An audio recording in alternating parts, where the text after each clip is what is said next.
दोस्तों, जय हिंद, जय भारत।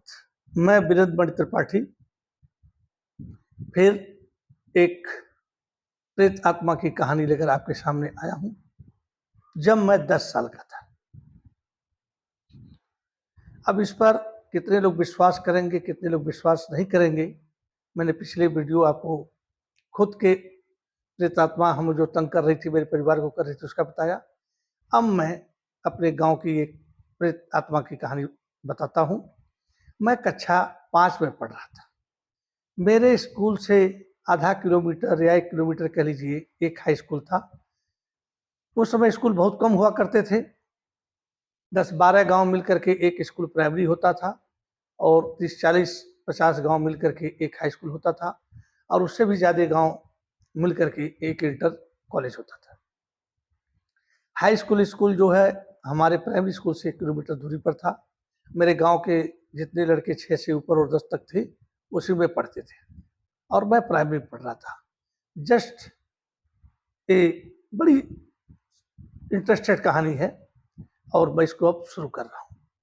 जो हाई स्कूल था उसमें एक लड़का था, कक्षा 8 में पढ़ रहा था। दोपहर में छुट्टी हो जाती थी। लड़के जो भी घर से लंच लेकर जाते थे, खाते थे, हैंडपंप पर पानी पीते थे। कुछ दूरी पर दोस्तों एक सेमर का साल जिसको कहते हैं वृक्ष था, बहुत बड़ा घना, और बहुत लोग उसके नीचे विश्राम भी करते थे और बच्चे भी चले जाते थे खेलने के लिए। क्योंकि ये जो प्रेत आत्माएं होती है ना, आपने सुना भी होगा कि महावीर स्वामी को सेमर के वृक्ष के नीचे ही ज्ञान प्राप्त हुआ था। 7-8 लड़के चले जाते हैं, वहां पर खेलते हैं, इंटरवल 1 घंटे का होता है। उसके बाद वहां पर खेल रहे हैं तो उसी में से एक लड़का कहता है कि इस पेड़ पर एक जिन्न रहता है, यदि जो भी इस पेड़ पर सुसु कर देगा जिन्न उसको पकड़ लेता है। मेरे गांव के एक ब्राह्मण लड़के थे, 8 में पढ़ रहे थे। उन्होंने जनेऊ निकाला, कान पर लगाया और उस पेड़ पर सुसु कर दिया, उसके जड़ पर। उसके बाद कहे देखो क्या हुआ, कुछ तो नहीं हुआ। उसके बाद स्कूल की घंटी बजती है, लड़के दौड़ कर आते हैं। 5वीं घंटी शुरू होती है, फिर उसके बाद 6वीं घंटी शुरू होती है। जिन्होंने सुसु किया होता है उनकी आंखें लाल होती हैं और चेहरा लाल हो जाता है। उसके बाद 6वीं घंटी में राम वृक्ष यादव, देखिए मैं टीचर का नाम भी जानता हूँ, राम वृक्ष यादव मैथ पढ़ा रहे थे। सब लड़के उसमें देख करके लिख रहे थे, सुन रहे थे, पर एक टक बोर्ड को देख रहे थे। उसके बाद जब गुरुजी ने श्यामपट्ट पर लिख लिया और देखा कि बच्चे लिख रहे हैं तो उनको देखता है कि एक टक ये जो है श्यामपट्ट को देख रहे हैं और कॉपी में अपने हाथ को हिला रहे हैं। फिर उन्होंने कहा खड़े हो जाओ, इधर आओ, क्या लिखो दिखाओ। इन्होंने अपना कॉपी जब दिखाया तो उस पर ऐसे ऐसे मतलब आड़ी तिरछी रेखाएं खींची हुई थी और कुछ नहीं। मास्टर साहब को गुस्सा आया और कहे हाथ आगे करो और एक एक हाथ पर भैया एक एक डंडा जो है जोर से फूंक दिए। आप तो जानती हैं कि गुरु जी का मार कितना मजेदार होता है। जिंदगी में कोई नहीं कह सकता कि मैं माँ से मार नहीं खाया हूँ और गुरु जी से मार नहीं खाया। गुरु जी ने जब 2 डंडे इनके दोनों हाथों पर मारे तो इन्होंने हाथों को मसला भी नहीं और कुछ नहीं किया, ऐसे कैसे इनके दोनों हाथ थे और एक टक गुरु जी को घूर कर लगे देखते। गुरु जी बोले तुम क्या देख रहे हो हमको? फिर भी देख रहे हैं, आंखें लाल है बिल्कुल। उसके बाद एक डंडा जो है इनके पछवाड़े पर देते हैं, फिर भी हाथ पछवाड़े पर ले जाकर सालानी दे नहीं ले गई। उसको हंस पड़ते हैं, हा हा करके हंसते हैं। अब गुरु जी का माथा ठनक जाता है, रे बाप रे बाप, 8-5-13 साल का लड़का 3 डंडा खाया, सहला नहीं रहा है और ऊपर से हंस दिया। वो तुरंत क्लास छोड़ करके भागे प्रिंसिपल के पास। प्रिंसिपल का नाम था अनंत यादव, अभी शायद प्रिंसिपल ना हो इस दुनिया में, और राम वृक्ष यादव भी ना हो मैथ के टीचर, लेकिन जो उनके घरों में होंगे हो सकता है मेरा वीडियो देखें। तो अनंत यादव का लड़का मेरे ही उम्र का था और वह देख रहा होगा तो कहेगा कि हाँ ये कहानी तो बिल्कुल सही है। और राम वृक्ष यादव भी यदि मास्टर साहब होंगे और तो भी कहेंगे कि हाँ ये कहानी तो सही है। उसके बाद प्रिंसिपल से बताते हैं, प्रिंसिपल तुरंत एक्शन लेते हैं, चपरासी को बुलाते हैं, बोलते हैं पूरे कमरे में घूम डालो और उस गांव के जितने लड़के हैं उनको जल्दी से जल्दी बाहर कर करके बुलाओ। चपरासी गया दौड़ते हुए, हर क्लास में बोला फला गांव के जो भी लड़के हैं सब बाहर आ जाओ, प्रिंसिपल साहब बुला रहे हैं। प्रिंसिपल साहब तब तक उस कक्षा 8 वाले क्लास तक चले गए थे। सारे लड़के आए, हाँ सर क्या बात है क्या बात है। इनकी पोजीशन देखे, आंखें लाल लाल, उसके बाद एकदम चेहरा भी लाल। तो कहे कि इनको पकड़िए और इनके माँ बाप को हैंड ओवर कर दीजिए, क्योंकि प्रिंसिपल ने सोचा कि कोई बात हो गया तो मैं फंस जाऊंगा और बदनामी बहुत ज्यादा होगी। लड़के सब पकड़ लिए, कोई बैग ले लिया, खींचते हुए ले आने लगे। रास्ते में एक कुआं था, जिद करने लगे कि घर मेरा यही है, मैं इसी में जाऊंगा। लेकिन उस समय लड़के जो है कुछ मजबूत भी रहते थे गांव के, इनको बहुत तेजी से पकड़ करके लाए घर पर। तो अभी ये घर नहीं पहुंचे थे, तो इनकी माता जी जो मेरी दादी थी वो बरामदे में बैठी हुई हैं, उनको हल्का सा मोतिया बंद हुआ था। तो देखती हैं कि ऐसे करके बोलती है कि अरे फलानवा आ रहा है क्या। तो मैं कहा हाँ दादी फलाने ही है। बोला फिर इतने लड़के उसको क्यों पकड़ के ला रहे हैं, क्या बात है, कहीं मार पिटाई किया क्या। तो बूढ़े लोग तो आप जानते ही, थोड़ा ऐसे करके देखते हैं। तो हमने कहा दादी पता नहीं। उसके बाद लाए, लाने के बाद जो है दादी बोली क्या बात है, क्यों है।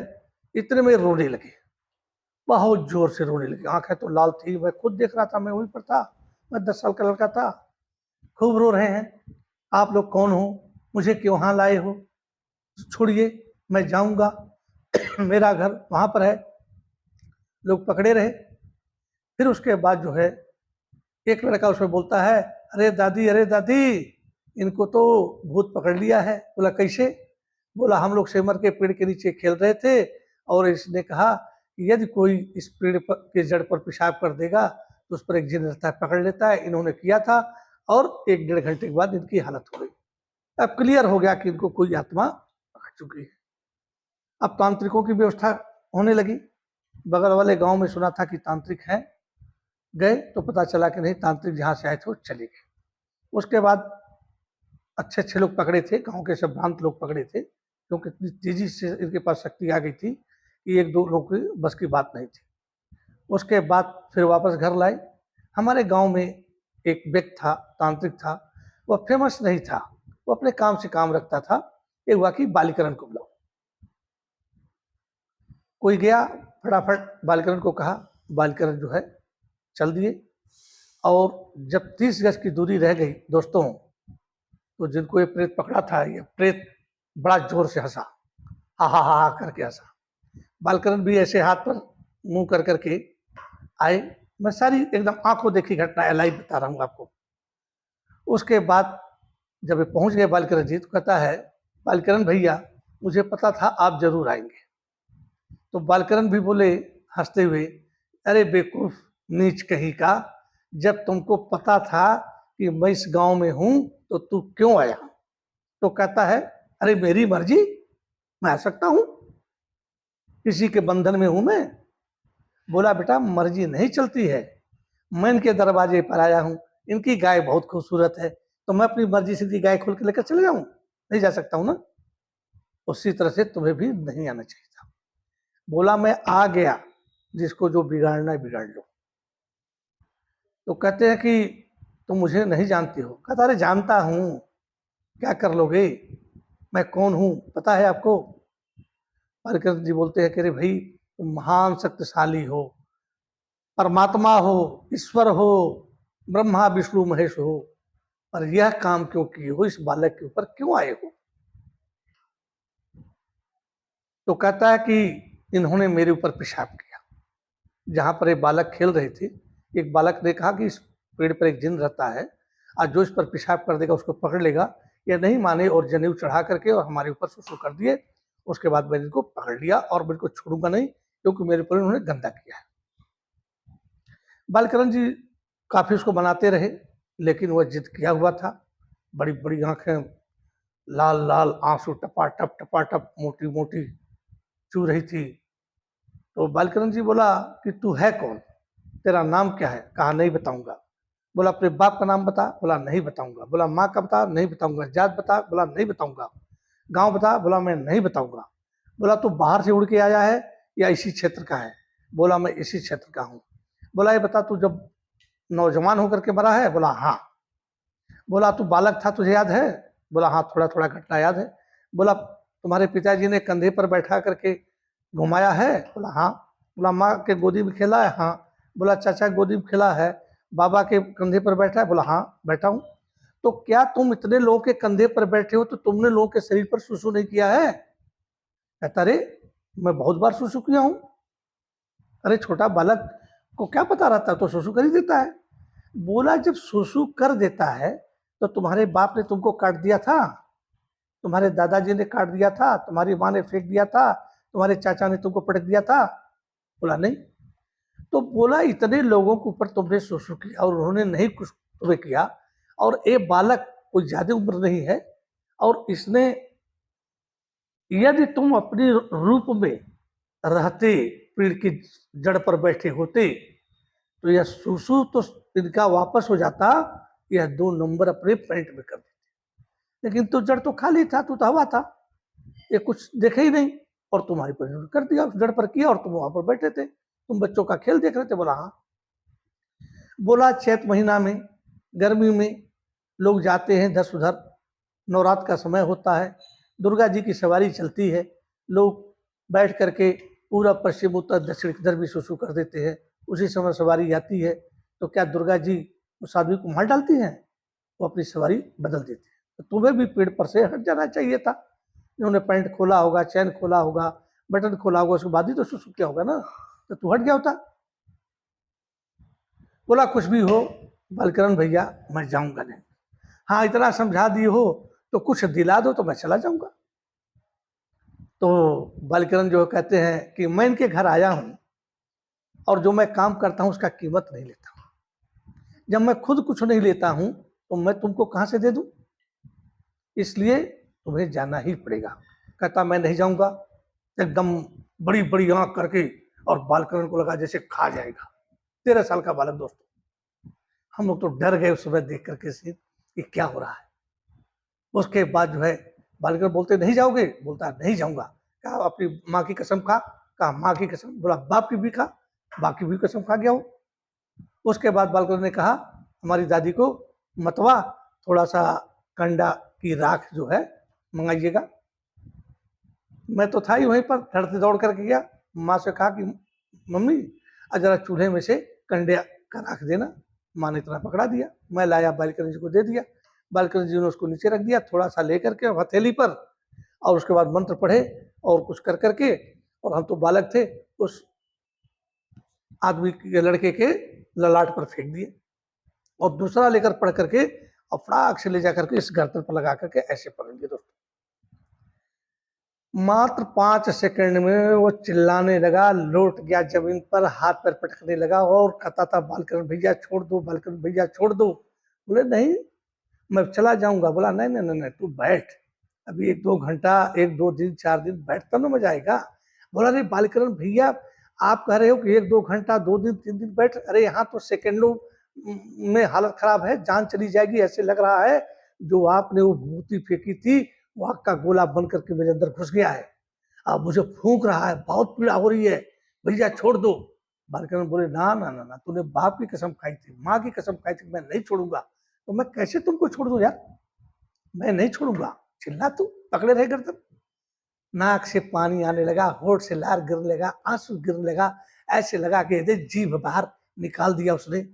उसके बाद माफी मांगने लगा। बोला बालकरण भैया मैं आपके गांव की तरफ देखूंगा भी नहीं, लेकिन मुझे आज माफ कर दो, जाने दो।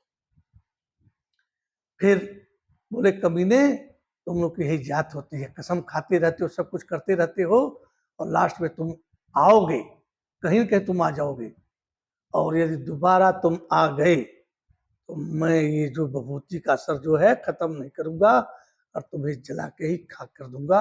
और उसके बाद है क्यों, तुम इतने अच्छे होते तो नौजवानी में मरते और प्रेत जोन में जाते, और प्रेत जोन में तुम आ गए हो तो उससे भी ज्यादा उल्टा काम कर रहे हो। बोला भैया मैं कभी कुछ नहीं करूंगा, मुझे छोड़ दो।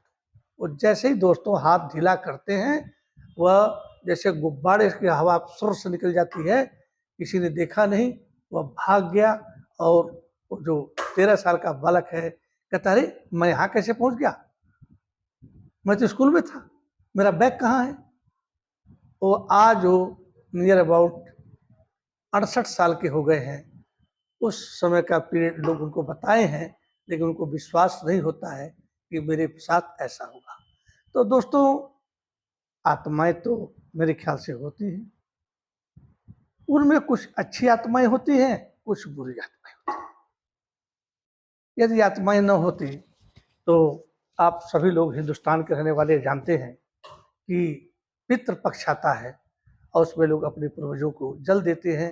ये बहुत गहरी विषय है, उस पर हम डिस्कशन नहीं करेंगे। लेकिन यदि मेरा यह वीडियो आपको विश्वास दिलाता है कि हाँ ऐसा हो सकता है, इसको लाइक और सब्सक्राइब कीजिएगा। और कोई ऐसी चीज़ है कभी आपने महसूस किया हो तो कमेंट बॉक्स में लिखिएगा कि सर मेरे साथ भी एक घटना घटी है। इसी के साथ मैं अपना ये वीडियो बंद करता हूँ। जय हिंद, जय भारत।